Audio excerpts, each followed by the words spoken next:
Impikan mimpimu di angkasa, warnai bintang di jiwa.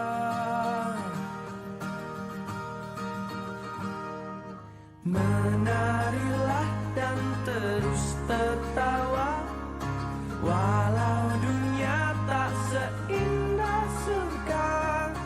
Bersyukurlah pada yang kuasa, cinta kita di dunia. Bu Dede. Waalaikumsalam, Berita. Apa kabarnya ini? Alhamdulillah sehat. Bagaimana kabar Berita? Alhamdulillah baik juga. Nah, makasih nih atas waktunya ya. Nah, sebelum kita melakukan pembelajaran di kelas, nih saya mau tanya-tanya dulu, boleh Bu Dede? Oh tentu, boleh, silakan. Nah, berkaitan sama RPP yang tadi sudah kita buat ya. Iya. Nah, itu tujuan pembelajaran dari Bu Dede itu apa? Tujuan pembelajarannya? Tujuannya dari pembelajaran ini siswa mampu melaksanakan atau bisa menghitung operasi hitung bilangan cacat, dua angka sama 3 angka. Tujuannya sih. Jadi bisa melakukan operasi penghilangan kaca ya. Iya. Nah, terus area pengembangan kaca itu apa gitu? Aspek yang mau dicapai atau mau dikembangin lebih ke kognitif sama keterampilannya sih, biar anak itu bisa terampil itu Mengenai operasi bilangan itu ya. Ya. Operasi hitung ya. Nah, terus strategi yang ingin diterapkan nanti bagaimana yang sudah dipersiapkan sama ibu? Strateginya sih lebih ke nanti pas evaluasi ya. Pas evaluasinya saya menyiapkan lembar LKPD-nya. Ketika anak mengerjakan LKPD itu dibagiin sama permainan untuk mencari harta karun biar siswanya agak pusing gitu ya. Kan karena pelajaran matematika itu terkenalnya udah menakutkan. Jadi dengan disuruhin permainan, jadi anak-anak tuh mengalir begitu saja ya Bu Dede ya. Oh, sudah cukup bagus ya, itu rencana yang ingin dipersiapkan ya. Terima kasih Bu Dede atas waktunya. Nanti kita akan observasi langsung di kelas ya. Ya. Assalamualaikum. Warahmatullahi wabarakatuh.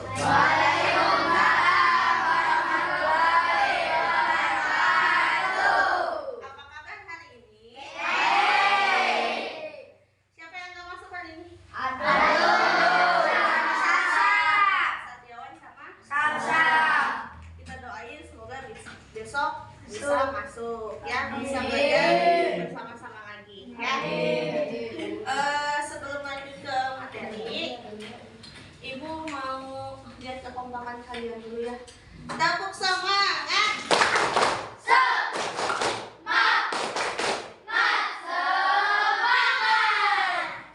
Tepuk 1, tepuk 2, tepuk 3, tepuk 4,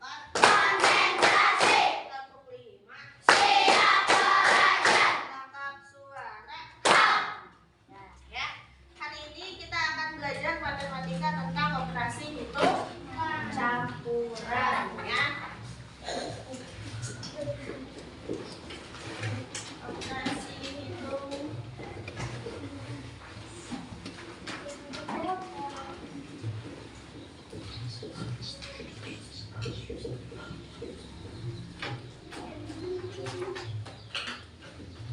bilangan cacat ya.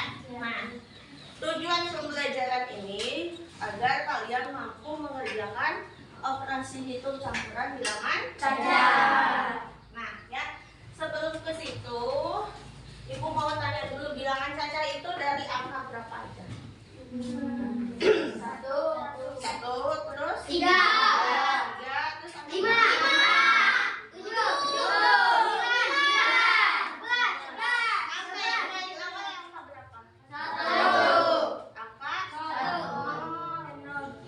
Jadi bilangan saja itu dari angka 0 sampai seterusnya, banyak ya, 10 juta, 10.000, 100.000 itu bilangan cacat. Beda kalau kemarin itu bilangan bulat ya. Kalau bilangan bulat kemarin kan ada bilangan negatif, bilangan positif. Nah, kalau bilangan cacat hanya bilangan 0, 1, 2, 3 dan seterusnya ya. Nah, yang disebut dengan operasi hitung itu berarti kan operasi hitungnya ada berapa? Lebih dari 1 ya. Operasi hitung itu ada operasi hitung apa aja? Coba. Operasi hitung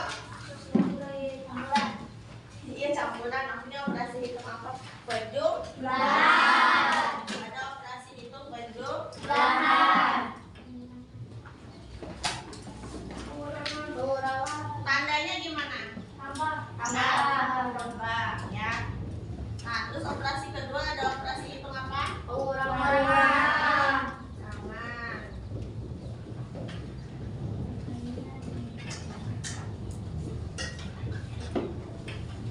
Tandanya strip ya atau kayak tanda negatif ya. Terus yang ketiga ada operasi hitung perkalian. Betul. Operasi hitung perkalian. Tandanya X ya. Terus yang keempat ada pembagian.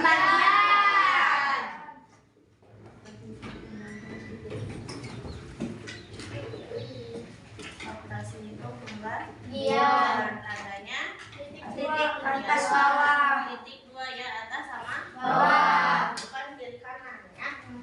Nah, ini yang disebut dengan operasi hitung. Ya, kemarin kalian kan udah pernah belajar tuh contoh dari operasi hitung yang penjumlahan, pengurangan, perkalian, dan pembagian. Nah, sekarang operasi hitungnya adalah operasi hitung campuran. Kalau campuran berarti bisa lebih dari 1 operasi hitung. Ya, contohnya ya.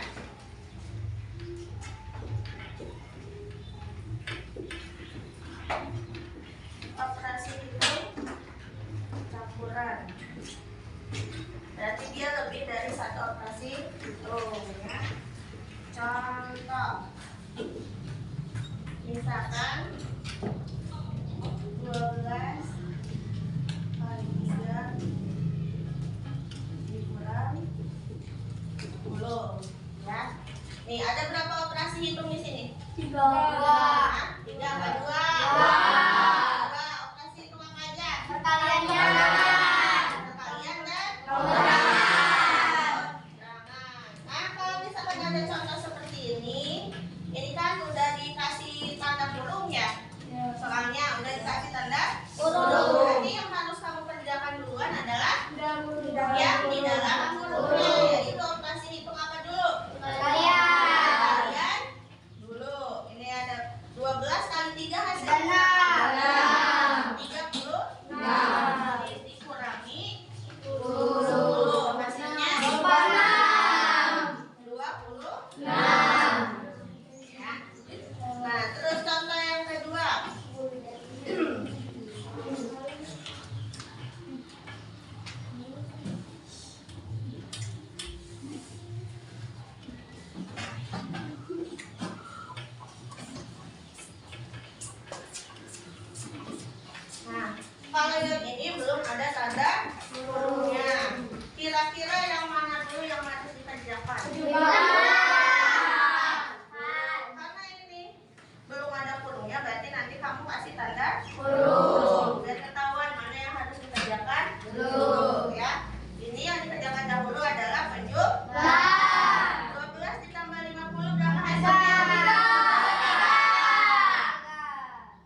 40. 40.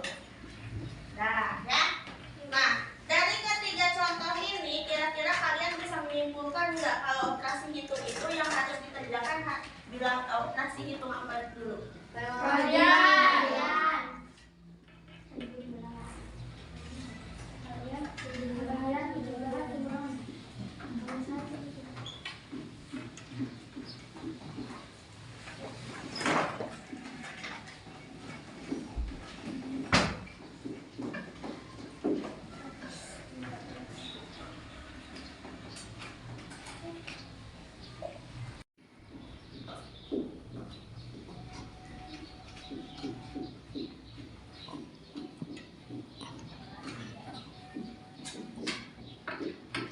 Gitu ya. Jadi kalau misalkan ada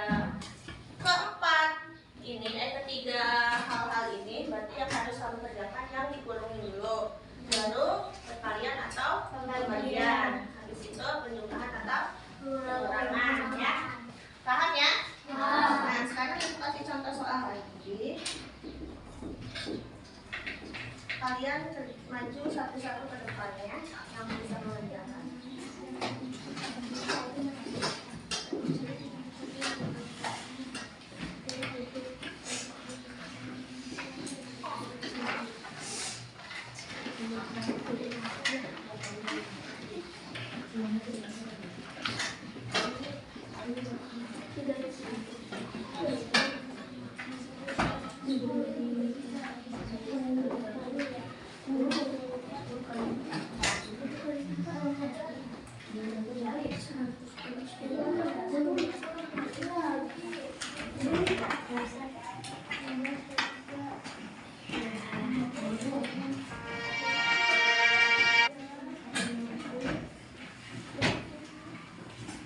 Siapa yang mau turun?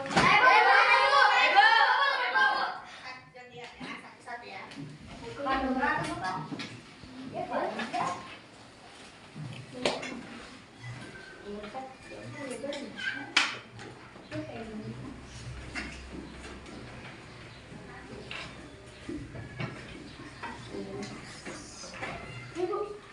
Siapa lagi? Ibu.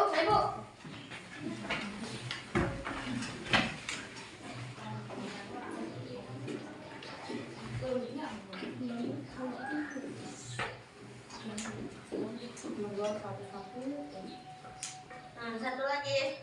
Nomor 2. Ayo, siapa? Akbar? Ayo, Akbar. Gak apa-apa ngitunya di depan aja. Ayo. Ibu, Randy.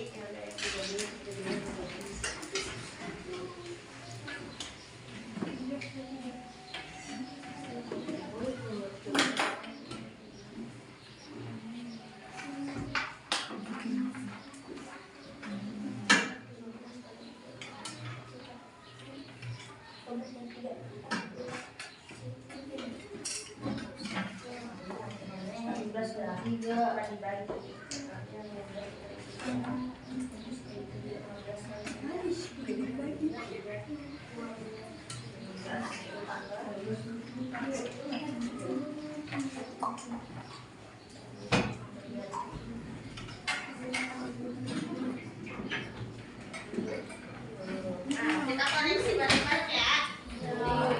Yang nomor 1, 10 dibagi 100 dibagi 10 dikali 4. Nah, karena yang pembagian ini sudah dikurungin, berarti kita tentu harus mengerjakan yang pembagian dulu, ya. 100 dibagi 10 berapa hasilnya? 10.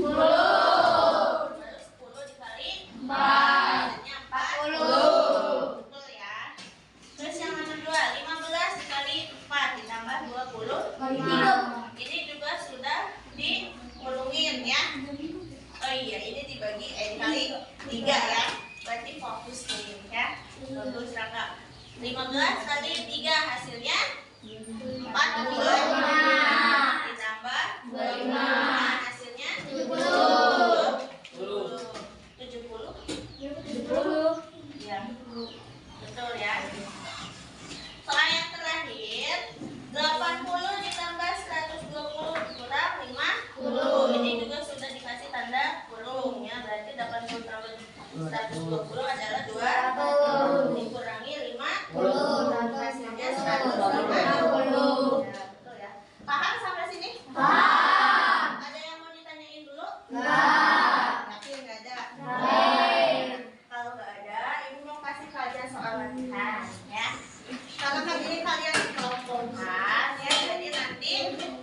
Lembar kerjanya soalnya berbeda-beda sesuai kelompoknya.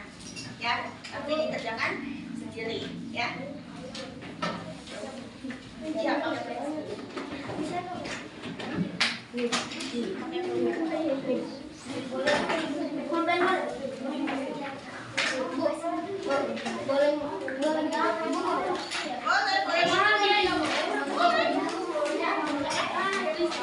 Ya, kalau nggak bawa pensil nggak apa-apa, pakai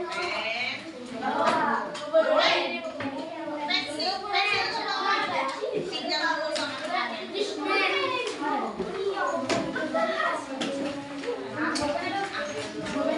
Ini ada pensil.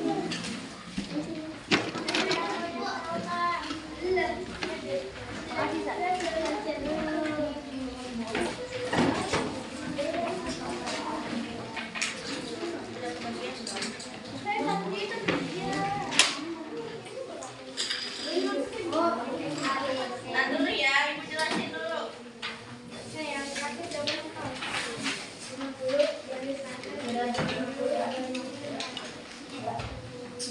Nih ya, ibu jelasin ya. Langkah-langkahnya semuanya sama walaupun di dalamnya soalnya berbeda. Beda. Ya. Nah, langkah-langkahnya kamu kerja di sini juga sudah ada ya instruksinya. Biar ibu jelaskan lagi. Nah, yang pertama kamu harus menghitung dulu soal yang ada di yang warna hijau. Ya. Setelah selesai menghitung, kamu cari jawabannya di warna orange atau ke peach ya. Ya. Nah, kalau sudah ketemu kamu kan ini di gambar yang hijau ada titik ya. Titik ya. Kamu tarik garis ke jawabannya. Ya, kalau sudah selesai ditarik garis, ini kan di tengah-tengahnya ada angka-angka. Ya. Ada huruf ya. Nah, huruf yang berada di perpotongan garis ya. Berarti perpotongan garis. Nih, yang garisnya ketemu kayak gini ya. Nah, di sini misalkan ada huruf A, berarti huruf A itu kamu tulis di sini, taruhin di sini. Ya, ya di sini ada nanti membentuk satu kata. Ya, katanya kamu tulis di sini. Kalau sudah ketemu katanya apa, terus kamu kata ini menunjukkan suatu tempat. Nah, kalau sudah ketemu tempatnya, kamu pergi ke tempat itu, terus cari harta karun yang ada di sana, tapi jangan diambil, jangan dibawa ke sini. Kamu baca harta karunnya di sana, terus lakukan perintahnya. Ya, paham? Ya. Apa? Pakai cara di situ. Oh, kalau enggak apa-apa. Kalau sudah diserah, paham ya? Ada yang mau ditanyain lagi caranya gimana? Paham?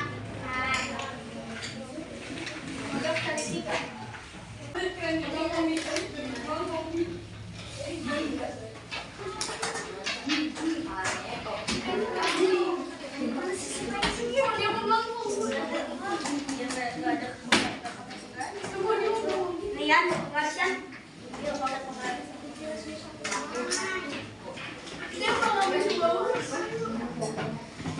Itu di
Angkatan 8. Terima kasih atas fasilitator yaitu Bu Rika Oktiana Tamar dan pengajar praktik yang selalu membimbing yaitu Pak Munawir Yasa. Hari ini saya akan melakukan supervisi akademik bersama rekan sejawat, yaitu kenalkan diri.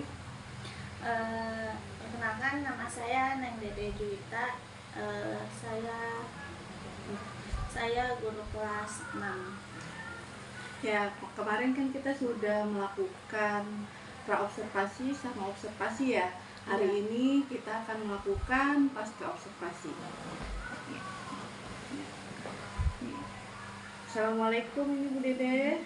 Waalaikumsalam, Wita. Ya, apa kabarnya hari ini? Alhamdulillah sehat, Wita. Ya. Gimana kabarnya? Alhamdulillah sehat-sehat juga ya. Terima kasih nih atas waktunya ya Bu Dede ya. Nah, kemarin kan kita sudah melakukan observasi ya. Nah, kira-kira tujuan rencana pertemuan kita kali ini apa nih tujuannya Bu Dede? Rencananya hari ini yang saya harapkan gitu ya, saya bisa mendapatkan bimbingan gitu dari Bu Ita, terus juga saran-saran dari kegiatan pembelajaran yang kemarin udah saya praktikkan. Ya kurang lebih seperti itu, saling sharing gitu. Sharing ya, kita ngobrol-ngobrol biasa aja ya. Nah, kemarin kan kita sudah melakukan observasi ya, sebelumnya kita juga sudah membuat bersama-sama ya RPP berdiferensiasi sama KSE dan budaya positif ya. Nah, kemarin kira-kira itu Bu Dede, menurut Bu Dede itu udah cukup berhasil belum tingkat keberhasilan yang Bu Dede lakukan kemarin waktu pas observasinya sesuai dengan rencana pembelajaran yang kita buat bersama-sama? Kalau menurut saya sudah cukup berhasil ya. Kenapa? Karena kemarin kan ketika di pembelajaran saya juga menyampaikan kegiatan pembelajarannya itu tidak hanya dengan metode ceramah saja, tetapi saya juga memasukkan kegiatan kayak semacam permainan, dimana kan kemarin saya mengajar matematika, dimana kan matematika itu kayak kesannya tuh udah susah duluan gitu ya, tapi karena kemarin saya membawakannya atau mengajarnya dengan ada sedikit permainan, alhamdulillah anak-anak antusias dan ya terlihat sih dari kemarin anaknya juga lebih paham gitu. Jadi sudah sesuai dengan tujuan pembelajaran yang ingin diperoleh ya Bu Dede ya. Nah, terus kira-kira nih dalam pencapaian itu skalanya ini tingkat keberhasilan menurut Bu Dede dari skala 1 sampai 10, kira-kira Bu Dede itu udah sampai berapa gitu? Itu tingkat keberhasilannya. Kalau menurut saya di kisaran angka 75 mungkin ya Bu ya. Ya karena masih ada beberapa proses atau kegiatan yang masih belum terlalu banyak yang saya pahami, jadi masih harus dilakukan lebih baik lagi untuk kedepannya. Digali lagi ya, seperti itu. Nah, terus kekuatan yang sudah Ibu lakukan itu untuk mencapai tujuan pembelajaran tersebut apa kekuatannya? Ya, seperti yang tadi saya bilang, ketika saya mengajarkan matematika itu tidak hanya dengan metode ceramah, tapi diselingi dengan ice breaking-nya ada, terus ada kegiatan permainannya juga ketika melakukan evaluasi dari materinya itu. Jadi anak-anak nggak takut lagi gitu ya Bu Dede ya. Yang penting anaknya paham nanti gitu. Jadi lalu untuk memperoleh supaya 100% nih dari tujuan pembelajarannya, kira-kira nih rencana aksi yang akan Bu Dede lakukan itu seperti apa? Rencananya karena ini kan masih baru ya kurikulum Merdeka yang kegiatan pembelajarannya itu harus berdiferensiasi ya Bu ya. Rencananya saya akan mengikuti beberapa pelatihan mandiri di platform Merdeka Mengajar. Selain itu juga saya mengikuti webinar-webinar yang biasa sering banyak di share-share sama rekan-rekan. Itu sih supaya ya nanti ketika merencanakan kegiatan pembelajarannya juga jauh lebih baik gitu, sehingga tujuan pembelajarannya bisa tercapai secara maksimal. Ya, jadi belajar lagi ya, intinya seperti itu ya Bu Dede ya, kan untuk supaya penerapan pembelajaran yang berdiferensiasi itu secara maksimal gitu ya, ibaratnya seperti itu. Kira-kira ada nggak nih gangguan atau rintangan yang kira-kira nanti menghambat kegiatan yang akan Ibu lakukan untuk mencapai itu semua? Kalau tantangan mungkin bisa saja ada ya, karena terlebih lagi saya kan ibu rumah tangga gitu ya, mungkin harus membagi waktu gitu ya, antara dengan melakukan rencana aksi pembelajaran kegiatan mengajar di sekolah sama di rumah juga. Tapi saya sudah membuat planning jangka waktu berapa bulan atau berapa minggu saya harus bisa melaksanakan rencana aksi itu supaya nanti ketika pembelajarannya bisa optimal. Jadi tindak lanjut yang akan Ibu lakukan itu seperti itu ya, jadi membagi waktu supaya semuanya itu berjalan lancar seperti itu ya Bu Dede ya. Nah, lalu kira-kira nih faktor apa aja nih yang mendukung Bu Dede, dan mulai kapan nih kira-kira akan dilakukan tindak lanjut yang tadi Ibu Dede sebutkan? Faktor pendukung yang saya harapin sih ya dari rekan-rekan guru ya Bu ya, yang yang memberikan saya dukungan gitu supaya saya lebih semangat lagi untuk melaksanakan rencana aksi yang saya telah buat gitu. Terus mungkin itu sih. Iya. Jadi mulainya kapan ini Bu? Dimulainya secepatnya Bu. Secepatnya. Jadi supaya pembelajaran itu benar-benar berpihak pada murid ya Bu ya, istilahnya supaya makin cepat makin baik ya gitu. Jadi seperti itu. Lalu komitmen apa nih yang Ibu akan terapkan ketika itu dilaksanakan secara konsisten gitu, tindak lanjut tadi? Komitmennya saya sekitar kurang lebih 3-6 bulan lah sudah harus paham gitu ya sama rencana pembelajaran yang berbasis berdiferensiasinya atau ada berbudaya positifnya itu, supaya nanti juga kan kalau misalkan lebih cepat lebih baik nanti ketika saya praktek mengajarnya juga hasil ke anaknya gitu, tujuan pembelajarannya bisa dicapai secara maksimal. Berarti jadi akan secepatnya Ibu lakukan untuk pengembangan diri itu ya, agar tujuan pembelajaran yang ingin dicapai itu bisa terlaksana secara maksimal ya. Nah, lalu bagaimana nih perasaan Bu Dede ini setelah ngobrol-ngobrol kayak gini nih? Perasaan saya sangat senang ya Bu, dengan adanya kita ada obrolan ini atau sharing, saya mendapat pengetahuan baru, pencerahan gitu, bagaimana itu kurikulum merdeka, bagaimana cara menyusun rencana pembelajaran yang berdiferensiasi gitu. Terus juga mungkin dapat masukan juga bagaimana nanti saya proses pembelajarannya agar lebih baik lagi. Ya, jadi kita sama-sama belajar ya untuk kegiatan pembelajaran itu menjadi lebih maksimal lagi ya, tujuan pembelajaran yang ingin kita capai itu tercapai secara maksimal seperti itu ya. Ya, terima kasih Bu Dede atas waktunya. Sama-sama. Ya, Assalamualaikum warahmatullahi wabarakatuh. Waalaikumsalam. Baik Bu Ita, saya tadi sudah melihat percakapan Bu Ita pasca observasi yang dilakukan.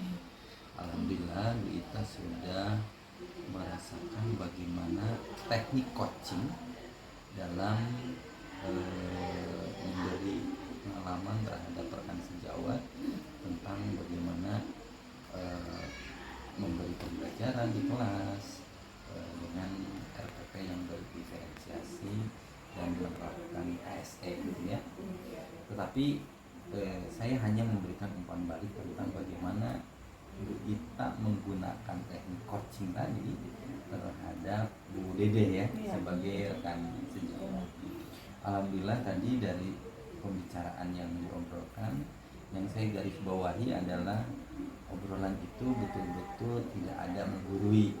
Artinya Bu Ita tidak menggurui Bu Dede, tetapi percakapan itu adalah percakapan ibu menggali saja apa potensi yang ada di Bu Dede dan apa solusi dari Bu Dede tentang apa yang dia rasakan setelah melakukan observasi pembelajaran. Dan di awal juga sudah disampaikan tentang tujuan percakapan tadi, apa yang diinginkan sama Bu Dede. Terus Bu Ita sudah menyampaikan itu, mengalirkan pembicaraan untuk menuju ke apa yang diharapkan oleh Bu Dede, termasuk dengan solusi yang muncul dari Bu Dede. Itu yang paling utama dalam coaching. Jangan sampai kita gatel pengen ngasih tahu tuh, memberikan informasi bahwa dari pengalaman memberikan pembelajaran, oh begini nih, tapi harus dari rekan sejawat. Termasuk juga dengan bagaimana Bu Ita mengarahkan untuk menentukan sikap atau aksi ya. Aksi setelah dia menemukan hal yang perlu diperbaiki, perlu dikembangkan, Bu Dede tadi saya melihat dia melakukan aksi untuk melakukan pengembangan. Setelah itu dia menentukan waktunya, sehingga apa yang dia tentukan, apa yang dia rencanakan itu dari potensi Jawa. Namun ada catatan dari saya, ada sedikit mungkin sudah sih disimpulkan oleh kita, tetapi kesimpulan terakhir itu memang seharusnya dilakukan oleh Bu Dede. Seperti itu. Jadi dia bisa merefleksi seluruh pembicaraan, mencari benang merah yang ditentukan seperti itu, dan dia bisa menentukan kesimpulan dari pembicaraan tadi. Tetapi secara keseluruhan saya melihat Bu Ita sudah menguasai tentang bagaimana teknik coaching dan modul yang dipelajari oleh Bu Ita. Mudah-mudahan itu bermanfaat terus. Termasuk saya juga masih belajar Bu, bagaimana melakukan coaching, penggunaan dengan teknik coaching. Terima kasih, mudah-mudahan bermanfaat. Assalamualaikum warahmatullahi wabarakatuh.